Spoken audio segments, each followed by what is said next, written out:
आई बाप नावाचे पण देव आहेत, एकदा त्यांना कडकडून भेटा, जगात एकदा भेटा.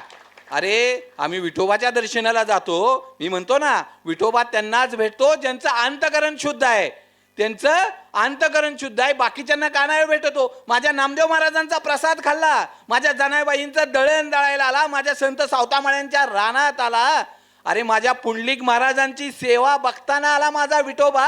पुंडलिक महाराज आई वडिलांची सेवा करतायत आणि पाठीमागं कृष्ण येऊन उभे राहिलेत आणि म्हणतायत पुंडलिका मागं बघ तरी, मी कृष्ण आलोय.